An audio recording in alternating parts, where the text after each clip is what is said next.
اعوذ باللہ من الشیطان الرجیم بسم اللہ الرحمن الرحیم نحمدہ ونصلی علی رسولہ الکریم وصلی اللہ علی محمد وآلہ الطیبین الطاہرین المعصومین۔ جو عنوان گفتگو ہے وہ روز سعید عید غدیر، یعنی کہ عید غدیر سے متعلق گفتگو آپ حضرات کی پیش خدمت کی جا رہی ہے۔ عید غدیر کیسا دن ہے اور اہل تشیع کے نزدیک یہ دن کیسا ہے، اور اس دن کون سے اعمال انجام دینے چاہیے، ان تمام چیزوں سے متعلق گفتگو آپ تک پہنچائی جا رہی ہے، اور اس بات کی بھی کوشش کی جا رہی ہے کہ عید غدیر کی تاریخ آنے سے پہلے یہ ویڈیو آپ تک پہنچ جائے اور آپ دنیا کے تمام مومنین و مومنات تک وقت سے پہلے ہی اس ویڈیو کو پہنچا دیں، تاکہ لوگ پہلے سے ذہنی طور پر آمادہ رہیں کہ عید غدیر کے دن ہمیں کن کن کاموں کو انجام دینا ہے، کن امور کی انجام دہی کرنا ہے۔ اب میں گفتگو کا آغاز کرنے جا رہا ہوں کتاب باقیات الصالحات سے، اور اس کتاب کو تشکیل دیا ہے کرار حسین اظہری مبارک پوری نے۔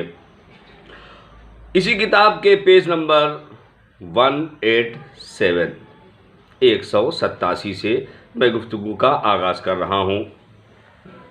18 ذی الحجہ کا دن یعنی روز عید غدیر،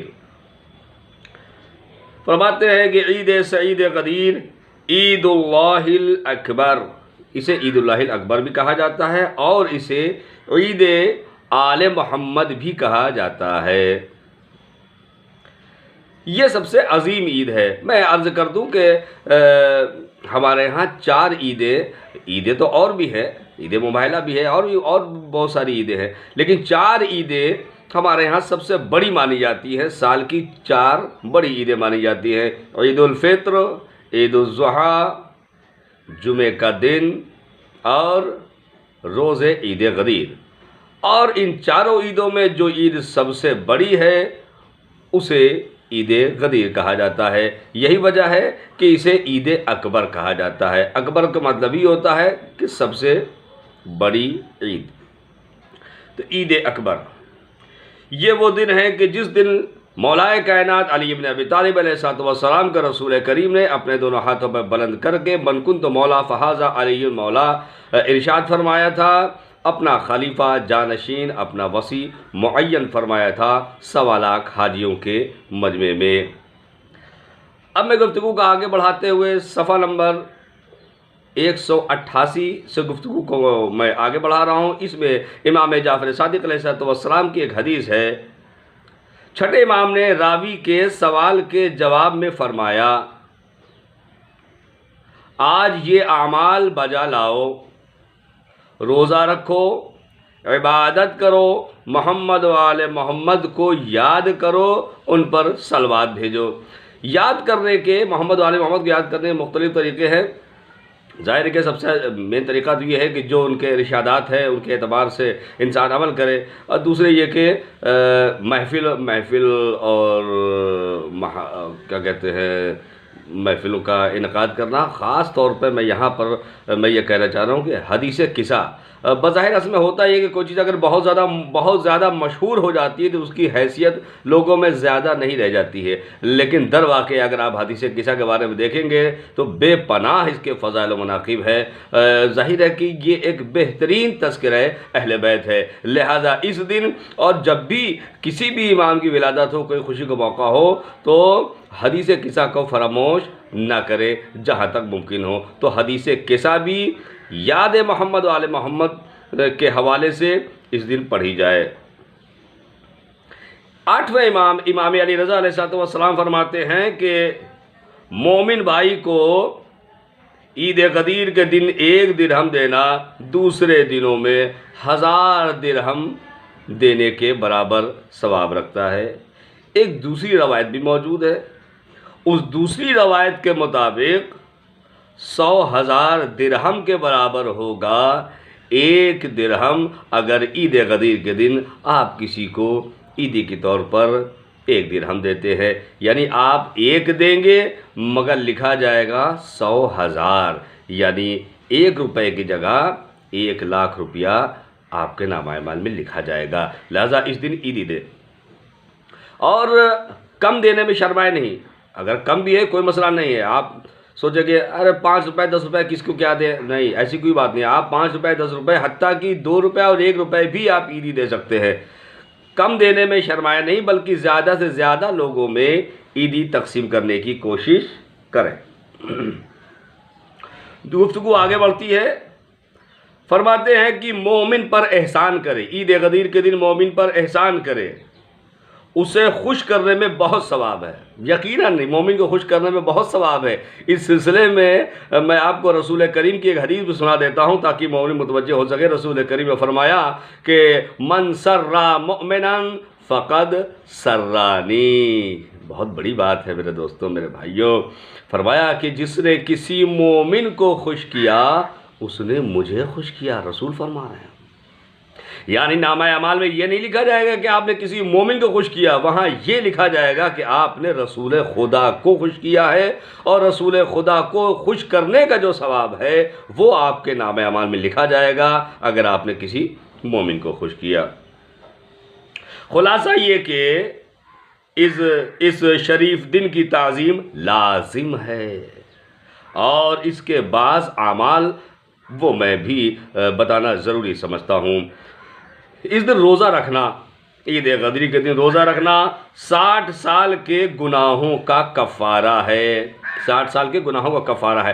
کفارے کا مطلب یہ ہوتا ہے کہ جن گناہوں کا کفارہ خداوند عالم اس دنیا میں قرار دے دیتا ہے، پھر ان گناہوں پر آخرت میں عذاب نہیں ہوتا۔ تو 60 سال کے گناہوں کا کفارہ ہے عید غدیر کا روزہ، یعنی عید غدیر کے دن جو آپ روزہ رکھیں گے، اس روزہ رکھنے میں جو آپ کو پریشانیاں دشواریاں ہوں گی، بھوکے رہیں گے، پیاسے رہیں گے، وغیرہ وغیرہ، یہ تمام پریشانیاں 60 سال کے گناہوں کا کفارہ قرار پا جائیں گی۔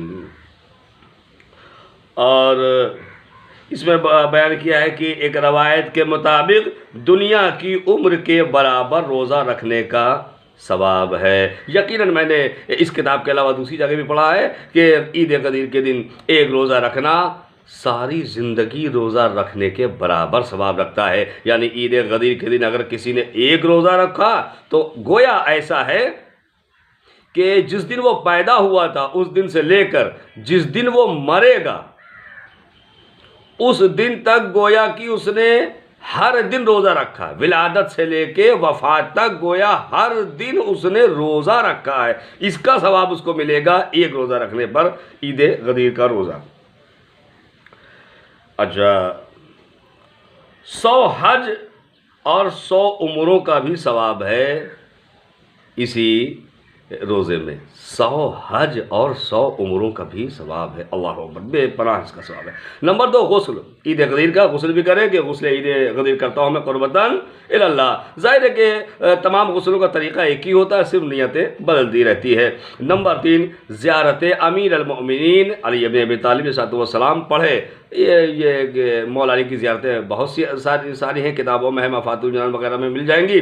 خاص طور پہ زیارت امین اللہ اس کو پڑھیں، کیونکہ زیارت امین اللہ یہ بہت بافضیلت زیارت ہے مولا کائنات کی، اور اس کا اشارہ خود امام زمانہ بھی فرما چکے ہیں کہ زیارت امین اللہ زیارتوں میں افضل زیارت ہے، لہذا اس کو بھی پڑھیں۔ اچھا، اب میں مزید آگے بڑھتا ہوں۔ نمبر 4، غسل کرے۔ غسل تو میں بتا چکا تھا، لیکن اس میں یہ بتانا مقصود ہے کہ زوال سے آدھا گھنٹہ پہلے غسل کرے۔ دیکھیے، آپ چاہے تو پہلے بھی کر سکتے ہیں، مسئلہ نہیں ہے، لیکن یہاں پر ایک بڑی خاص بات ہے، اس پہ توجہ دیجیے گا۔ غسل کرے اور زوال سے آدھا گھنٹہ پہلے 2 رکعت نماز پڑھے۔ چاہے آپ اسی وقت غسل کریں، اسی وقت نماز پڑھ لیں، لیکن یہ کہ اس کے لیے وضو آپ کو الگ سے کرنا ہوگا، مطلب کر لیں تو بہتر ہوگا۔ اچھا، لیکن یہ نماز کے لیے ہے کہ نماز اذان ظہر سے آدھا گھنٹہ پہلے آپ کو 2 رکعت نماز پڑھنی ہے۔ زوال سے آدھا گھنٹہ پہلے 2 رکعت نماز پڑھے۔ کیسے پڑھے گا؟ ہر رکعت میں سورہ حمد 10 مرتبہ، اور 10 مرتبہ سورہ قل هو اللہ احد، اور 10 مرتبہ آیت الکرسی اور 10 مرتبہ سورہ انا انزلناہ کی تلاوت کرنا ہے۔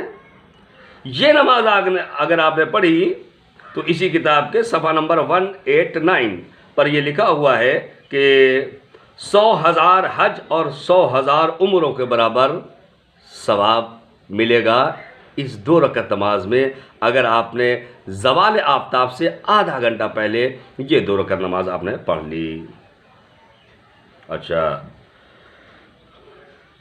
ایک خاص چیز اس میں یہ بھی ہے کہ اس دن جب مومن ملاقات کرے کسی مومن سے، عید غدیر کے دن جب کسی سے ملاقات کرے تو یہ پڑھ کر ملاقات کرے، الحمدللہ الذی جعلنا من المتمسکین بولایت امیر المؤمنین والائمہ علیہم السلام۔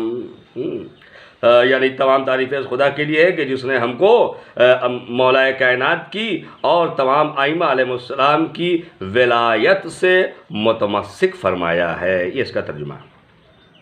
اچھا، ایک دعا اور بھی، اس کو بھی آپ سن لیجئے۔ دوسری دعا یہ ہے کہ مطلب یہ دعا دوسری آپ کسی ٹائم بھی پڑھ سکتے ہیں۔ بسم اللہ الرحمن الرحیم، الحمدللہ الذی اکرمنا بہذا اليوم وجعلنا من الموفین بعہدہ الینا ومیثاقہ الذی واثقنا بہ من ولایت ولاۃ امرہ والقوام بقسطہ ولم یجعلنا من الجاحدین والمکذبین بیوم الدین۔ یہ دعا ہو گئی، ٹھیک ہے، یہ آپ کسی ٹائم بھی پڑھ سکتے ہیں۔ اچھا، اس کے علاوہ 100 مرتبہ اگر آپ اس کو پڑھیں تو بھی بہت مفید ہوگا۔ کیا ہے؟ بسم اللہ الرحمن الرحیم، الحمدللہ الذی جعل کمال دینہ وتمام نعمتہ بولایت امیر المؤمنین علی بن ابی طالب علیہ السلام۔ اچھا، اس کے علاوہ مزید آج کے دن کون سے کام کرنے ہیں؟ فرماتے ہیں کہ آج کے دن پاکیزہ لباس پہنے، زینت کرے، خوشبو استعمال کرے، خوشیاں منائے، حضرت امیر مومنین علیہ السلام کے شیعوں کو خوش کرے، ان کی غلطیوں کو معاف کرے۔ جو کام ہم جلدی نہیں کر پاتے ہیں اس دن ہمیں کر لینا چاہیے۔ مومنین کی غلطیوں کو معاف کرے، ان کی حاجات کو بر لائے، صلہ رحم انجام دے، اہل و عیال میں وسعت سے کام لے، یعنی اہل و عیال میں پیسہ خرچ کرے اور اچھا کھانے پینے کے بھی بڑھیا انتظام کرے، وسعت سے کام لے، کھانے پینے پہننے کا اچھا بندوبست کرے، یہ ہے وسعت کا مطلب۔ مومنین اکرام کی دعوت کرے، روزہ افطار کرائے، مومنین سے مصافحہ کرے، ان سے ملاقات کرنے جائے، انہیں دیکھ کر مسکرائے، ان کے پاس تحفے بھیجے اور ولایت کی عظیم نعمت پر شکر الہی بجا لائے، کثرت سے صلوات بھیجے، زیادہ سے زیادہ عبادت انجام دے۔ ان تمام چیزوں کی بہت زیادہ فضیلت ہے۔ مومن کو کھانا کھلانا، یہ بھی سن لیجئے، کسی مومن کو اگر آپ نے کھانا کھلایا تو اسی کتاب کے صفحہ نمبر 151 پہ لکھا ہوا ہے کہ تمام پیغمبروں اور تمام صدیقوں کو کھانا کھلانے کے برابر ثواب رکھتا ہے عید غدیر کے دن کسی ایک مومن کو کھانا کھلانا۔ خلاصہ یہ کہ آج کے دن کی فضیلت اس قدر زیادہ ہے جس کا بیان کرنا مشکل ہے۔ میں اپنی گفتگو کو تمام کر رہا ہوں، لیکن اس امید کے ساتھ کہ پہلی مرتبہ جب آپ ویڈیو سنیں تو آپ ایسے ہی سن لیجئے، لیکن جب دوبارہ سنیں تو کاغذ اور قلم لے کر بیٹھیں، اور اس میں اگر سب پر عمل نہیں، سب پر عمل کرنے کیا ہی کہنا ہے، لیکن سب پر اگر عمل نہیں بھی کر سکتے ہیں تو جتنا زیادہ سے زیادہ پہ عمل کر لیں اتنا اچھا ہوگا، اور تمام مومنین میں بھی اس کو تقسیم کریں تاکہ زیادہ سے زیادہ مومنات عید غدیر کے اعمال سے واقف ہو سکے اور زیادہ سے زیادہ ثواب آخرت کو جمع کر سکے۔ والسلام علیکم ورحمۃ اللہ وبرکاتہ۔